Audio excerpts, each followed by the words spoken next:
You know, Psalm 23 is probably the most often quoted psalm at funerals, but it's not so much a psalm about dying as it is about living. It's all about living a life that's realistic about who we are and about what we need. Listen to David, who says who we really are in this psalm. In Psalm 23, the imagery that David uses to describe us is what? Say it out loud. Sheep. Now let me tell you a few things about sheep. Number one, they are entirely defenseless. Their only defense mechanism is to run. All they can do is run away. Secondly, they have a horrible sense of direction, which means that if a sheep wanders away, it will never find its way back to the fold on its own. Also, sheep don't clean themselves, and they seem pretty content to stay dirty the way they are. They also have a terrible habit of following each other, even into dangerous situations, often leading to their own death. On the other side of that, they can also eat things. They have no discernment in what they eat, and so they often eat things that end up killing them. And while other animals have a sense of smell to find food and water, sheep depend entirely upon their shepherd for direction, water, and food, etc. Like, they would literally be lost without their shepherd, which is why David used this analogy. And our pride might not like to hear this, but the reality is that we need a shepherd because we'll pretty much follow anything and anyone. And so the question isn't so much, do you have a shepherd, but do you have the right shepherd?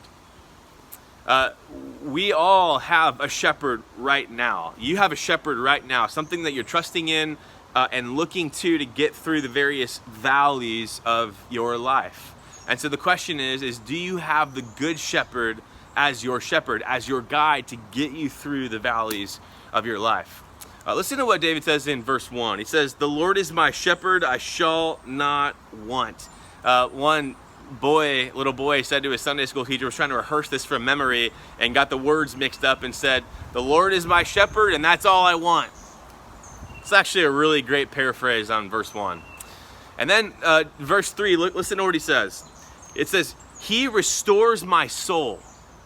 Now let me just give you a few thoughts on this statement before I send you on your way. Verse 3, "He restores my soul," can only be understood within the context of a wayward sheep. The Hebrew verb there literally has this idea of to turn back, to return, to cause one to be brought back. And so it's a reference to a sheep that needs to be returned to its feet because it's become what we call cast. A cast sheep is an old English shepherd's term to refer to a sheep that has laid down and can't get back up again. It's a funny image, but it's super deadly.